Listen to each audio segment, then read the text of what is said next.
তো বন্ধুরা আজকে আমি ফ্র্যাঙ্কলিনের এই খাটারা বাড়িকে বানিয়ে ফেললাম একটি ট্রেন। কিন্তু কেন ফ্র্যাঙ্কলিনের বাড়িকে এই ট্রেন বানালাম আর কিভাবে এই ট্রেনটা বানালাম সেটি জানতে হলে পুরো ভিডিওটি দেখুন। আর হ্যাঁ ভাই সাহেব, শেষে কিন্তু ট্রেনটাকে চালানো হবে, এই জন্য ভিডিওটি শেষ পর্যন্ত দেখুন।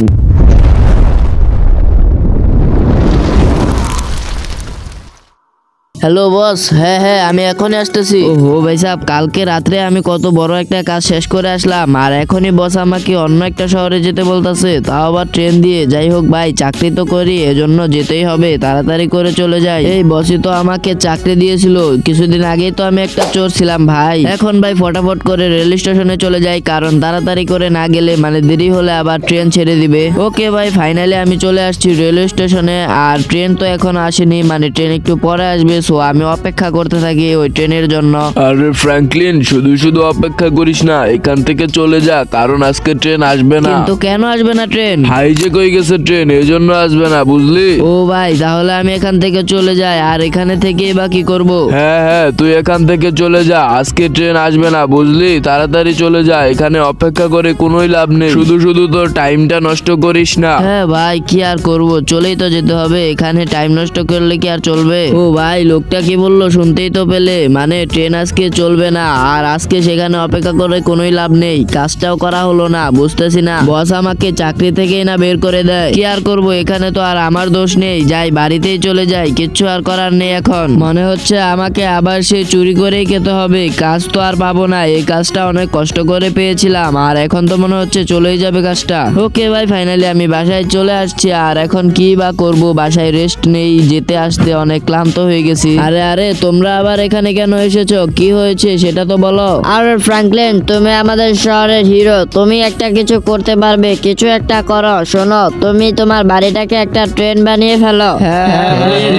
ওকে, আমি ভেবে দেখছি। ওহো ভাই, এটা তো একটা ভালো আইডিয়া, এটাই করতে হবে। যাই, আমি আমার বন্ধুর কাছে যাই, কারণ এত ছোট মাথায় তো আমার এত বুদ্ধি নেই, আবার আমার বন্ধুর মাথায় কিন্তু অনেক বুদ্ধি আছে। সো ওর কাছে যাই, ও একটা ভালো একটা বুদ্ধি দিবে, মানে আমার বাড়িটাকে ট্রেন বানানোর জন্য। তো ভাই, বাড়িটাকে ট্রেন বানালে অনেক লাভও হবে, মানে ব্যবসাও করতে পারবো আর ওই দিক দিয়ে চাকরিও যাবে না। কিন্তু ভাই, বন্ধু চিন্টুকে তো এখনো পাচ্ছি না, কোথায় গেল? আরে এই তো। আরে তুই কোথায় গেছিলি ভাই, আর তোর মনটা এত খারাপ কেন? তা মন খারাপ থাকবে না কি থাকবে, একটু আগেও একটা চাকরির ইন্টারভিউ দিলাম, চাকরিটা তো হলোই না। আরে তুই কোনো চিন্তা করিস না, আমি তোকে চাকরি দেবো, আমি দেবো চাকরি। হ্যাঁ হাসালি ভাই, তুই দিবি চাকরি? তুই তো নিজেই খেতে পারিস না। আরে হ্যাঁ ভাই, আমিই দেবো। শোন তাহলে, তুই আমার বাড়িটাকে একটা ট্রেন বানিয়ে দে ভাই, কিছু লোকজন নিয়ে ট্রেনটা বানিয়ে দে বাড়িটাকে, তারপর ওই ট্রেনের ড্রাইভারই তো থাকবি তুই। আরে এটা তো অনেক ভালো বুদ্ধি, তোর মাথায় এত ভালো বুদ্ধি আসলো কিভাবে? যাই হোক ভাই, এখন যা তুই কাজ শুরু করে দে, আমার আবার রেল লাইনের ব্যবস্থা করতে হবে, বুঝলি? ওকে ভাই সাহেব, বন্ধুকে তো আমি অনেক কষ্ট করে রাজি করে ফেলেছি আর এখন আমাকে রেল লাইনের ব্যবস্থা করতে হবে। তো ফটাফট আমি একটা ট্রাকের জন্য চলে যাই, মানে ট্রাক দিয়ে ওই রেল লাইন গুলো আনতে হবে। আমি ভাই একটা কার শোরুমের পাশে একটা ট্রাক দেখছি আর ওটা অনেক বড়, ওটা দিয়ে রেল লাইন আনা খুব সহজ হবে। তো চলো সেই ট্রাকটা আনা যাক। ওকে, তো ভাই ফাইনালি তো আমি সেই কার শোরুমে চলে আসছি, কিন্তু ওই ট্রাকটা কোথায় ভাই? এই তো ভাই, ফাইনালি আমি ট্রাকটা পেয়ে গেছি আর এখন এটা নিয়ে ফটাফট করে এখান থেকে চলে যাওয়া যাক, কারণ মালিক দেখলে আমার ভাই উল্টো করে লটকে দোলাই দিয়ে দিবে। তো ভাই এজন্য মালিক দেখার আগে এখান থেকে পালিয়ে যাই ট্রাকটা নিয়ে, পরে ভাই আবার দিয়ে যাব, সেটা ব্যাপার না। তাড়াতাড়ি যাই ভাই, আবার রেল লাইনের ব্যবস্থা করতে হবে।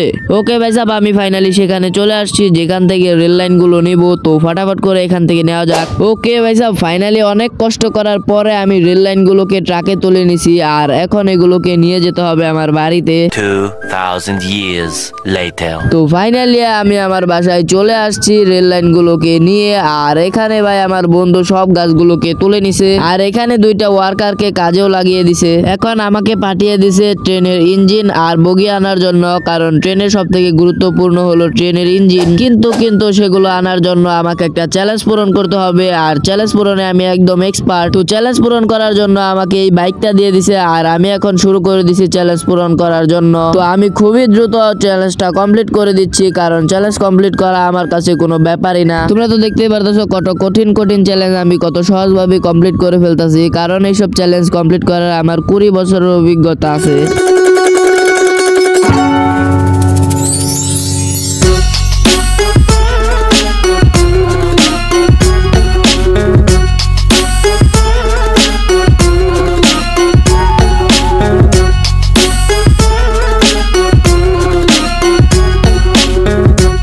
সাহেব ফাইনালি আমার চ্যালেঞ্জ কমপ্লিট আর আমি দেখো পেয়ে গেছি একটা ট্রেনের ইঞ্জিন আর ট্রেনের একটি বগি। তো চলো, এত উপরে কেন রাখা হয়েছে এটা আমি জানি না। আর এখন এখান থেকে নেমে বাসায় যেতে হবে আর কাজটা শুরু করে দিতে হবে।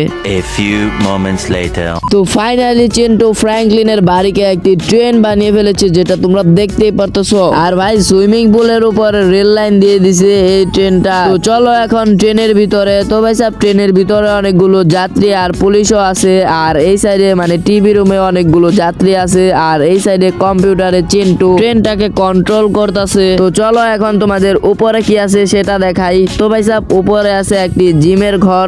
যদি কেউ ভোর হয়ে যায় নিচে তাহলে উপরে এসে জিমও করতে পারবে। তো ট্রেনের ফাইনাল লুক তো তোমরা দেখতেই পারতাছো। আর এখন চিন্টু এই ট্রেনটাকে ছেড়ে দিবে। আর ভাই দেখো দেখো ফ্র্যাঙ্কলিন কত খুশি। যাই হোক এখন ট্রেনটাকে ছেড়ে দিবে চিন্টু। তো ভাই ফাইনালি চিন্টু ট্রেনটাকে ছেড়ে দিছে। আর দেখতেই পারতাছো কত স্লো চলতেছে আর আস্তে আস্তে এটার স্পিড অনেক বাড়বে। এখন আমরা ট্রেন দিয়ে অন্যান্য জায়গায় যেতে পারবো। তো ভাই সাহেব ভিডিওটি ভালো লাগলে ভিডিওতে লাইক করে দাও আর চ্যানেলে নতুন হলে চ্যানেলটিকে সাবস্ক্রাইব করে দাও। তো দেখা হচ্ছে পরের ভিডিওতে। আজকের জন্য এখানেই বাই।